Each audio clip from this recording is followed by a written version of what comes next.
रायगड महाराष्ट्रासह देश विदेशातील ताज्या बातम्या पाहण्यासाठी मॅक्स इंडिया लाईव्ह चॅनलला सबस्क्राईब करा आणि बेल आयकॉन दाबायला विसरू नका.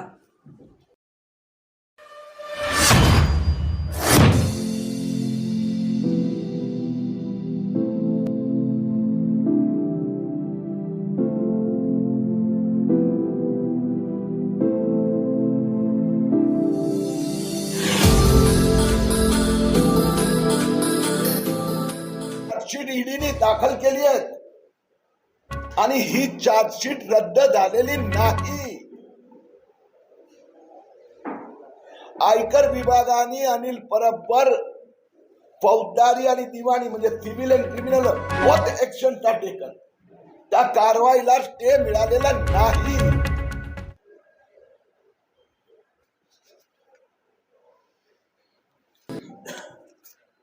आणि म्हणून मी मुख्यमंत्री उपमुख्यमंत्र्यांची चर्चा केली. आज सगळ्या रत्नागिरी जिल्ह्यात अधिकाऱ्यांची चर्चा झाली आणि यातनं पुन्हा एकदा स्पष्ट झालं आहे, अनिल परबनी बेकायदेशीर रिसोर्ट बांधला. त्यांना अधिकाऱ्याने सांगितलं की इथे CRZ नो डेव्हलपमेंट झोन आहे, तरी अनिल परबनी ते बांधला. त्यासाठी काळा पैसा वापरला. त्यासाठी सदानंद कदमचा त्यांनी बेनामी वापर केला. सदानंद कदमनी हे कबूल केलं, रिसोर्ट त्यांनी बांधला नाहीये, अनिल परबनी बांधला आहे.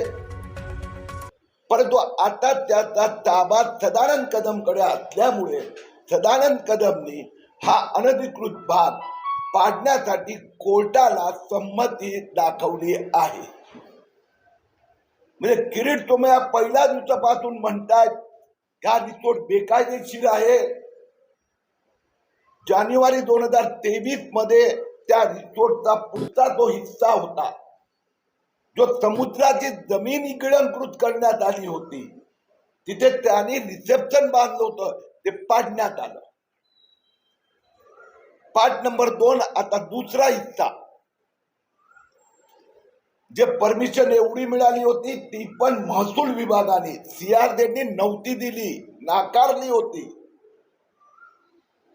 आणि एवढं बांधलं, ते पाडण्याचं काम आता या आठवड्यात होणार. 4 आठवड्याची मुदत दिली आहे.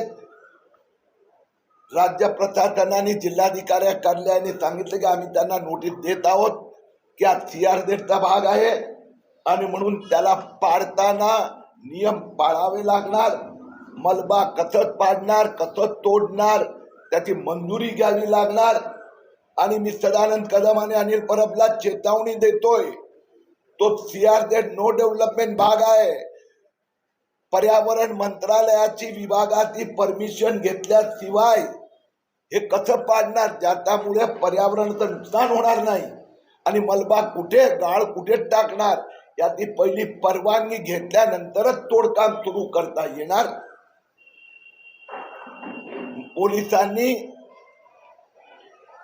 हा जो खटला अनिल परबाचा विरोधात, या अनधिकृत बांधकामाचा विरोधात सुरू आहे, त्याला गती मिळावी यासाठी पाठपुरावा करण्याचं मान्य केलं आहे.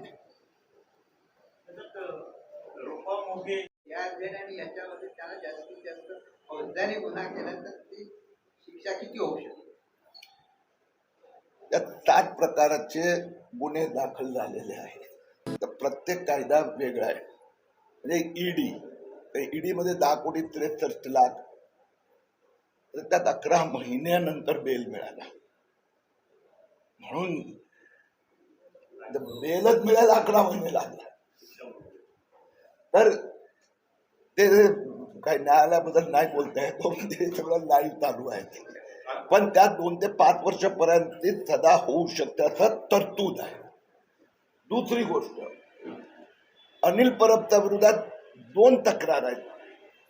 FIR 177 आणि 178, 2 FIR आहेत. 178 मध्ये पण त्यांचं नाव नंतर चौकशीत आलं. तर त्यात up to 3 years, up to 2 years अशी तरतूद आहे. बिकॉज चिटिंग, फ्रॉड केलं, तुम्ही सरकारी कागद मध्ये फोर्जरी केली आहे. आता तर विभाग ठाण्याने स्टेटमेंट दिले की माझी सहीच नाही आहे. आता जर अनिल परबने निवाससाठी जे सही केली असेल तर ते वेगळा गुन्हा होतो. इन्कम टॅक्स मध्ये वेगळी सजा आहे. म्हणून ह्या सगळ्या ज्या आहे CRZ आणि मनी लॉन्ड्रिंग हे खूप कडक. फोर्जरी हे पण कडक आहे. म्हणून मी परत एकदा स्पष्टपणे आवाहन करतो, ज्या लोकांनी स्थानिक नागरिकांनी छोटे मोठे काहीतरी पर्यटन व्यवसायाच्या दृष्टीने अशा प्रकारचा 5 स्टार रिसॉर्ट मोठं स्लेब वाईज 2-5 मधले बांधकाम ज्यांनी केलं असेल आणि ते 0 to 200 मध्ये असेल, आता मला अजूनपर्यंत एकही प्रकरण आलेलं नाही. बाकी जे प्रकरण आलेलं आहेत त्या संबंधात मी तर विनंती करणार आचारसंहिता संपल्यानंतर की मी आधी स्टडी केलेला आहे की त्यातनं बहुतेक ऍडजस्ट करणं. त्यासाठी राज्य सरकारने पर्यटन व्यवसाय लक्षात ठेवून व्यवस्थित मोहीम करावी. आता मी 1 मिनिट प्लीज या विषयावर निवडणूक आचारसंहिताचं बंधन समजून तुम्ही त्या पहिल्या 2 वर काही विचारू शकतात, पण याच्या संबंधी मग मी प्रलोभन देतो असं